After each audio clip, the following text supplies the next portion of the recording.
Bismillahirrahmanirrahim.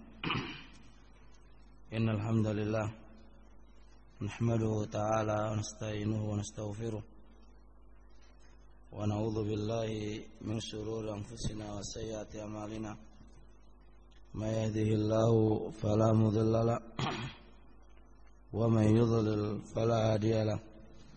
Asyhadu an la ilaha illallah wahdahu la syarika lahu wa asyhadu anna Muhammadan abduhu wa rasuluh.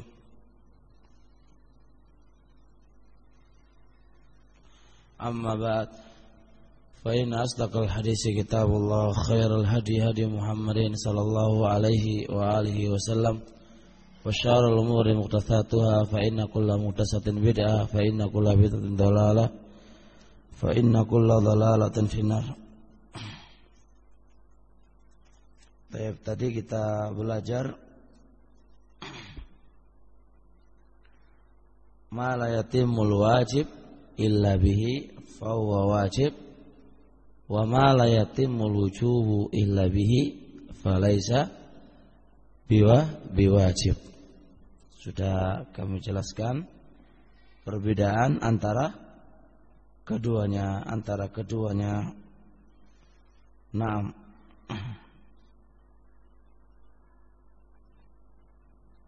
Dalil yang menjelaskan al-asal finnai itu litahrim apa?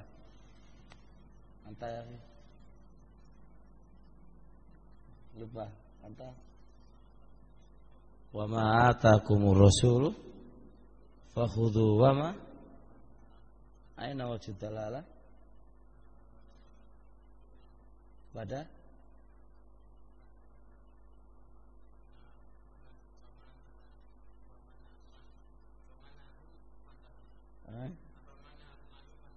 Fang tahu perintah berhenti ya, maka perintah berhenti ini berfaedah at-tahrim.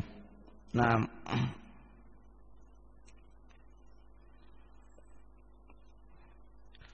kemudian seterusnya, qala al-musannifu rahimallahu taala. Tadi disebutkan was-sahihu minal ibadati wal uqud. As-sahih termasuk ahkam apa tadi? Anta Abu Yaqub. Ahkam wad'iyah. Ahkam ada berapa? Ada ahkam syar'iyyah dan ahkam wad'iyah.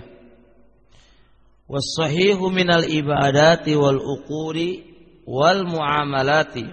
Was-sahih dikatakan sah. Minal ibadati dari perkara-perkara ibadah, wal uqudi perkara akad, imma akad jual beli, wa imma akad nikah, wa imma akad istijar sewa menyewa, ijarah, muzaraah masuk. Wal muamalat, muamalah satu dengan yang lainnya, muamalah jual beli, muamalah menikah. Itu dikatakan sah majtama'at syurutuha, kalau terkumpul syarat-syaratnya.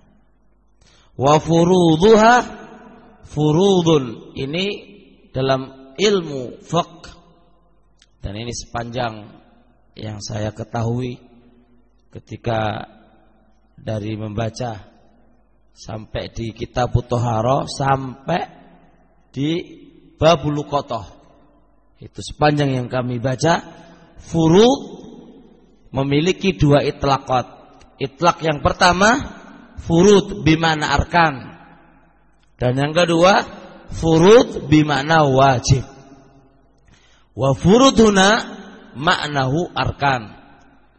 Maknahu arkan, terpenuhi syarat-syaratnya dan terpenuhi rukun-rukunnya. Jadi kalau babul ibadah wa babul uqud terpenuhi syurut dan rukun-rukunnya, itu dikatakan apa? Dikatakan sah. Wal batilu, dan batil, wal fasidu, dan fasid, bil aksi lawannya. Apa maksudnya lawannya? Kalau tidak terpenuhi syurut-syurutnya dan tidak terpenuhi rukun-rukunnya, maka itu dikatakan batil dan dikatakan fasid. Jelas mana kalam beliau? Nah, ini butuh difahami di sini. Yaitu 2 poin. Poin pertama, dia itu dikatakan sah. Dikatakan sah itu ada buahnya. Suatu ibadah itu dikatakan sah. Suatu ibadah itu dikatakan sah. Itu ada 2 buah. Buah yang pertama, bara'atu zimmah, lepas tanggungannya. Lepas tanggungannya. Yang kedua, wasukutu tolab, gugur tuntutannya. Jadi kalau antum, salat antum dikatakan sah, berarti tanggungan kewajiban salat sudah gugur. Tuntutan engkau salat sudah lepas. Sudah lepas. Itulah makna kata sah. Itulah makna kata sah. Itulah makna kata sah. Dalam babul ibadah, dalam babul ibadah itu tertuntut padanya 2 poin. Poin pertama apa tadi? Bara'atu zimmah, lepas tanggungannya. Kedua apa? Sukutu at-talab, gugur tuntutannya. Jadi kalau andai kata antum sudah sholat, sudah dikatakan sah, terus ada yang menyuruh sholat lagi kamu, ya antum bilang apa arti sah? Kamu kok menyuruh saya sholat lagi? Berarti nggak paham kan? Karena sudah dikatakan sah, harus bara'atu zimmah wasukutu at-talab. Itu dalam bab apa ya kawan? Dalam babul ibadah. Adapun dalam babul uqud, adapun dalam babul uqud itu beda lagi. Beda lagi. Kalau dalam babul uqud itu dikatakan sah, perhatikan di sini. Dalam babul uqud kalau itu dikatakan sah, berarti apa? Berarti thamarah. Berarti apa? Thamarah al-maqsud minal aqd. Itu antum bisa raih. Buah dari tujuan akad itu antum miliki. Buah dari tujuan akad itu kamu sudah miliki. Jadi beda loh ya. Kalau sah dalam babul ibadah maksudnya begini. Kalau sah dalam babul uqud maksudnya begini. Contoh, kita menikah. Kita menikah. Kalau udah dikatakan sah, apa maksudnya menikah itu? Buah maksud dari menikah itu apa? Apa yo? Antum jangan menikah apa? Tujuan menikahnya apa? Ayo, menghalalkan. Ya halal. Berarti tujuan nikah adalah itu. Berarti halal. Jadi jangan dikatakan sah dalam babul nikah bara'atu zimmah. Keliru Pak terjemahnya. Lepas tanggungannya. Tanggungan mana kok lepas? Gak begitu maksudnya. Gak begitu maksudnya. Penempatannya ditempatkan pada tempatnya sendiri-sendiri. Hada dalam babul ibadah, wa hada dalam babu al-uqud wal muamalah. Tujuan jual beli apa? Apa? Untuk bisa dimanfaatkan kan? Kalau sepeda motor ya kita bisa pakai ya, kita bisa pakai kemana-mana. Kalau itu dikatakan sah dalam bab jual beli itu dikatakan sah, berarti buah yang dimaksudkan dari akad itu kita sudah bisa memanfaatkannya. Mafhum ya kawan? Jelas? Mafhum ini? Apa bedanya tadi? Sah dalam babul ibadah dan sah dalam babul akad.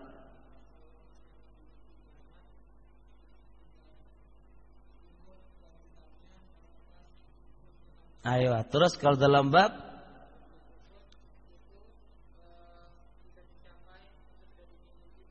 Ayo, Hasan. Jelas? Mafhum ya, ikhwan? Baik. Kemudian seterusnya.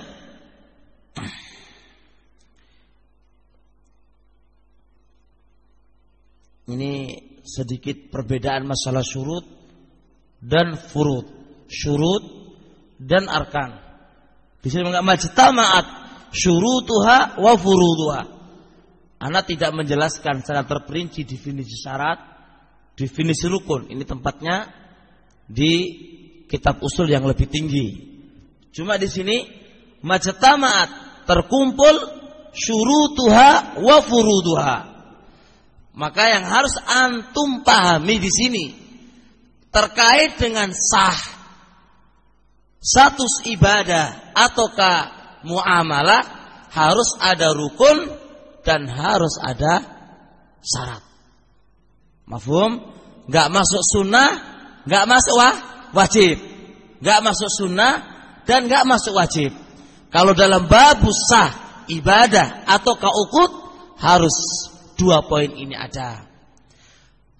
Secara umum syurut wa arkan itu adalah sama. Itu adalah sama. Cuma mereka membedakan. Kalau syurut di luar ibadah, kalau rukun di dalam ibadah. Contoh salat. Contoh salat. Nah, menghadap kiblat di dalam salat itu dikatakan rukun atau syarat? Syarat karena di luar. Tomaknina di dalam sholat rukun atau syarat? Rukun. Tomaknina di dalam sholat. Membaca Fatihah di dalam sholat, baik itu pada sholat jahriyah atau kasiriyah, ala sahih min aqwal para ulama, itu rukun atau syarat? Rukun. Perbedaannya sedikit. Mafhum? Rukun wa syurut sebenarnya sama. Dia berkaitan dengan sah. Perbedaannya, na'am, syurut di luar ibadah, kalau arkan di dalam ibadah. Tapi ini perbedaannya sedikit. Al-amru sahal insyaallah. Terkadang rukun dikatakan syarat, syarat dikatakan rukun, itu amru tidak ada masalah insyaallah. Kemudian di sini wal batilu wang tafat mufsidatuha, dan harus hilang penghalang-penghalangnya yang merusaknya. Walaupun terpenuhi syarat dan rukunnya, tapi perusaknya ada, tetap tidak sah. Harus hilang mufsidatuha, perusaknya itu harus hilang. Contoh, seseorang sholat terpenuhi syurut, terpenuhi arkan, tapi kondisi dia lagi haid. Sholatnya sah apa enggak? Enggak sah. Lu kan ada rukunnya, ada syaratnya. Naam, dia ada rukun dan ada syarat, tapi ada perusak, ada penghalang. Bahwa apa? Adalah haid. Maka ini sebuah contoh ya, mufsidatuha itu harus hilang, itu harus hilang. Nah,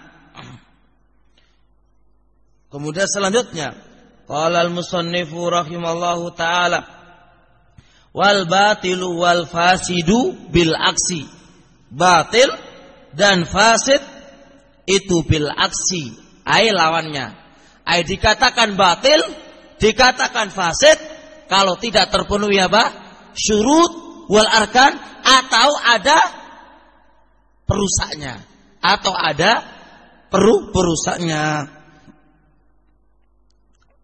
Nah, dan di sini musannif rahimallahu taala menyebutkan batil wal fasid. Batil wal fasid. Ala qauli jumhur itu sama.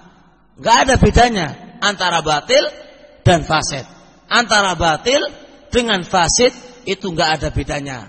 Pokoknya kalau dia tidak terpenuhi rukun-rukunnya, syarat-syaratnya, dan ada penghalangnya, imma antum katakan batil ya bisa, antum katakan fasid ya bisa. Ini menurut pendapat jumhur ahli ilm.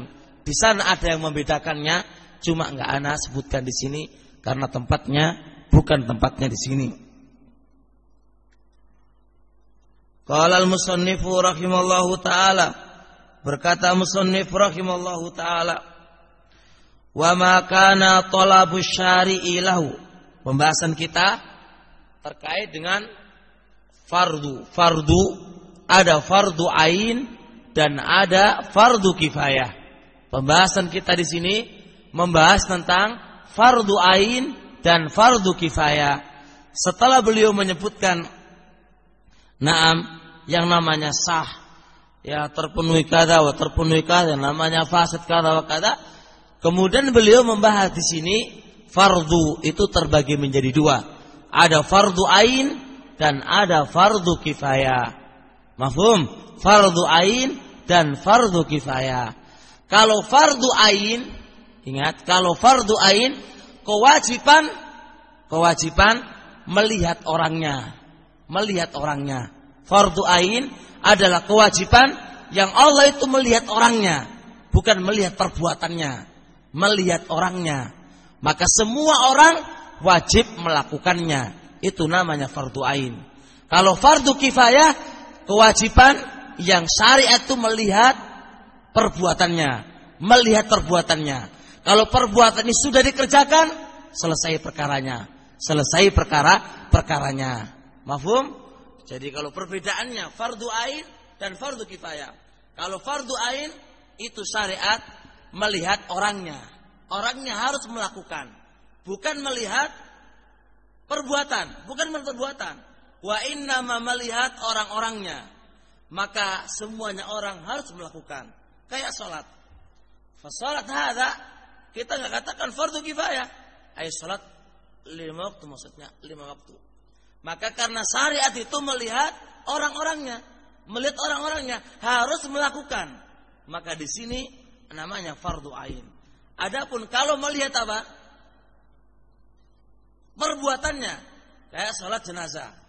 Syariat bukan melihat orangnya, tapi melihat jenazahnya. Yang penting disolati. Maka kalau anda kata sebagian orang sudah melakukannya, ya sudah selesai. Ya sudah selesai. Ya sudah selesai. Hadza huwa fardu kifayah. Kita baca. Qala al-musannifu rahimallah, wa ma kana, wa ma dan apa-apa. Kana ada talabus syari'i, tuntutan pemberi syariat Allah dan Rasulnya. Lahu kembali ke ma. Lahu kembali ke ma. Min kulli mukallafin.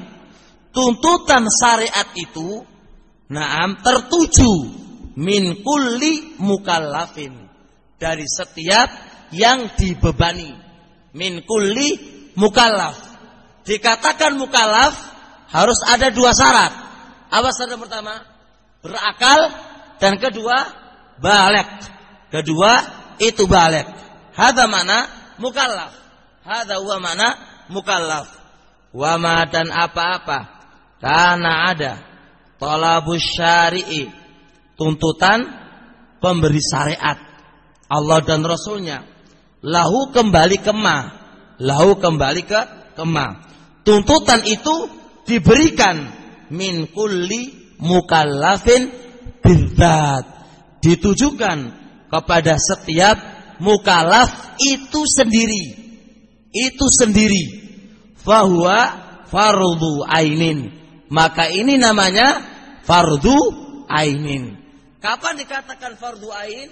Jikalau tuntutan itu diberikan kepada zat mukallafnya, orang yang mengerjakannya.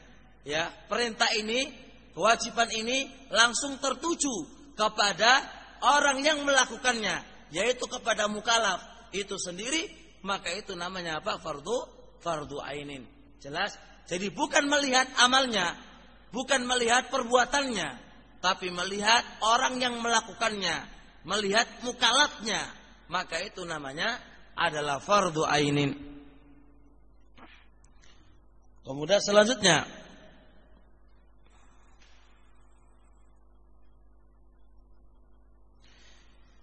wa ma kana qasdu wa ma kanal qasdu, wa ma dan apa-apa kanal qasdu adalah tujuannya, mujarrada fi'lihi, tujuannya hanya sekedar perbuatan itu, wal ityana bi, dan perbuatan itu dilakukan, perbuatan itu dilakukan. Kalau semisal ini adalah apa namanya? Adalah fardu kifayah, fardu kifayah. Wa ma kanal qasdu, dan apa-apa kanal qasdu adalah tujuannya, mujarrada fi'li, yang penting dilakukan, wal ityana bi, yang penting dilakukan, ityan yang penting dilakukan. Wa tabi'a dzalika maslahatul fa'ili, wa tabi'a dzalika maslahatul fa'ili fa huwa fardhu kifayah, fa huwa fardhu kifayah. Jadi di sini musannif rahimallahu taala menjelaskan kalau tujuannya mujarrada fi'li, hanya sekedar dilakukan, wal ityana bi, dan sekedar dilakukan, ini adalah fardu apa? Fardu kifayah.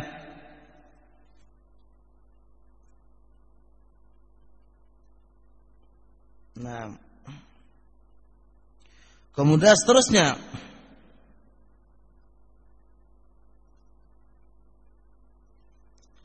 beliau menjelaskan lagi di sini.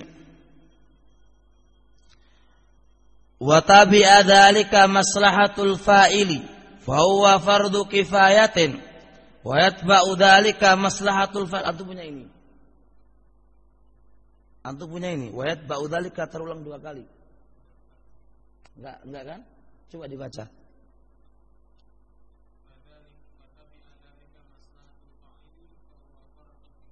Terus? Nah, ini di sini, ini sini. Sakot di sini, terlalu lebar. Baik. Kemudian di sini musannif rahimallahu taala memberikan perbedaan antara fardu kifayah dengan fardu ain bersifat maslahah. Bersifat maslahah. Difahami di sini, ikhwan. Kalau fardu ain itu adalah maslahahnya kembali kepada fa'il. Kalau fardu ain itu maslahahnya kembali kepada orang yang berbuat. Adapun kalau fardu kifayah, maslahatnya li jami'il muslimin, li jami'i al muslimin. Ini termasuk perbedaannya. Jadi kalau fardu kifayah, maslahatnya li jami'il muslimin. Adapun kalau fardu ain, maslahatnya lil fa'il. Allah wajibkan sholat 5 waktu. Isil masalah kembali kemana? Kembali kepada orang yang melakukan. Kembali kepada orang yang melakukan. Allah wajibkan kayak zakat. Fahadha is masalahnya kembali kemana? Lil fa'il. Masalahnya kembali ke fa'il. Kalau anda kata, na'am fardu kifayah, maslahatnya liman? Li jami'i al muslimin, kepada seluruh kaum muslimin. Itu termasuk 2 perbedaan sekarang. Anda ulang, fardu ain adalah nadornya kepada orang yang berbuat. Ya, perintah itu ditujukan kepada orang yang melakukan. Wa hadza fardu ain. Adapun fardu kifayah, na'am, fardu kifayah, syariat itu menuntut yang penting ini perbuatan dilakukan. Siapa orang yang melakukan terserah, yang penting ini dilakukan. Yang kedua, kalau fardu kifayah, maslahatuhu li jami'il muslimin, kepada kaum muslimin, itu fardu kifayah. Adapun fardu ain, maslahahnya kembali kemana? Kepada orang yang berbuat, kepada orang yang berbuat. Nah,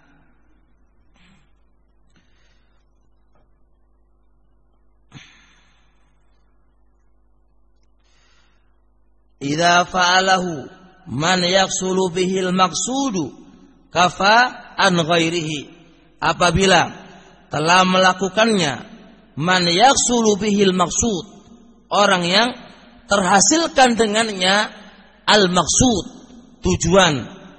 Idza apabila fa'alahu melakukannya man yahsulu, orang yang terhasilkan bihi dengan man al maksud, tujuannya, kafa an ghairihi, maka cukup bagi yang melakukannya, maka cukup bagi selainnya.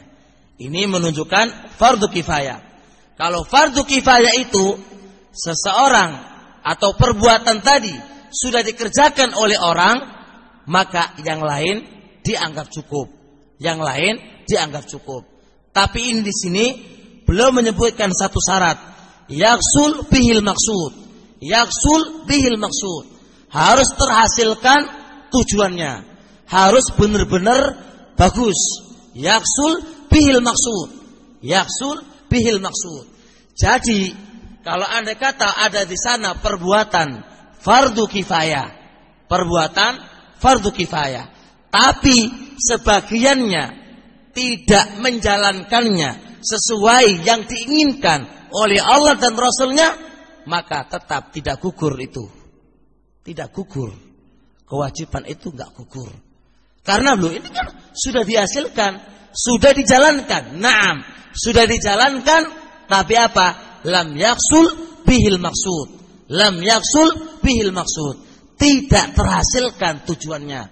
Tidak terhasilkan apa yang diinginkan oleh Allah dan oleh Rasulnya. Maka ini penting di sini. Idza fa'alahu man yaksulu bihil maksud kafa an ghairihi, maka itu dianggap cukup an ghairihi, dari selainnya.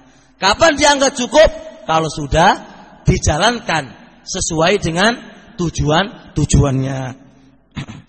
Wa illam yaf'alhu, wa illam yaf'alhu, dan jikalau tidak ada yang melakukannya, ahadun, seorang pun, jadi enggak ada seorang pun yang melakukannya, athima, maka akan berdosa kullu man alimahu, berdosa setiap orang yang mengetahuinya, wa qadira alai, dan mampu atasnya. Ini juga penting. Musannif rahimallahu ta'ala mengikat bagi yang tahu dan bagi yang mampu.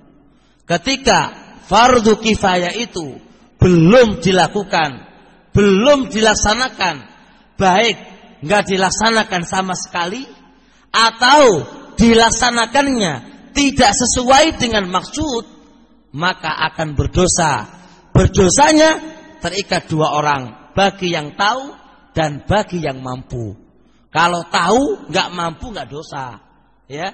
Bagi yang mampu tapi nggak tahu, ya nggak berdosa. Ini harus diikat bagi yang mampu dan bagi yang tahu. Itu dia adalah berdosa. Jadi kalau nggak tahu, ya nggak ada masalah. Kalau nggak tahu, ya nggak ada masalah. Nah,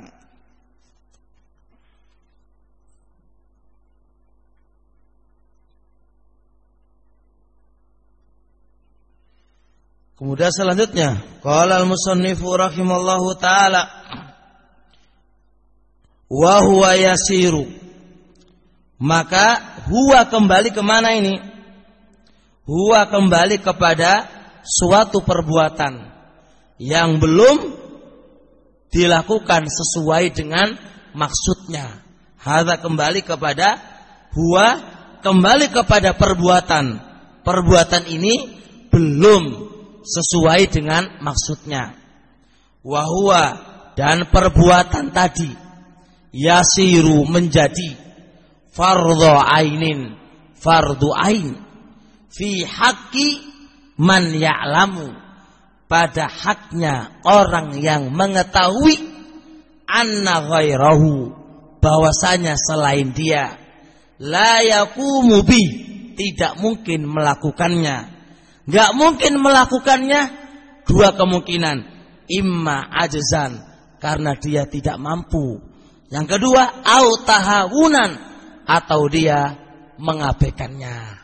Jadi contoh,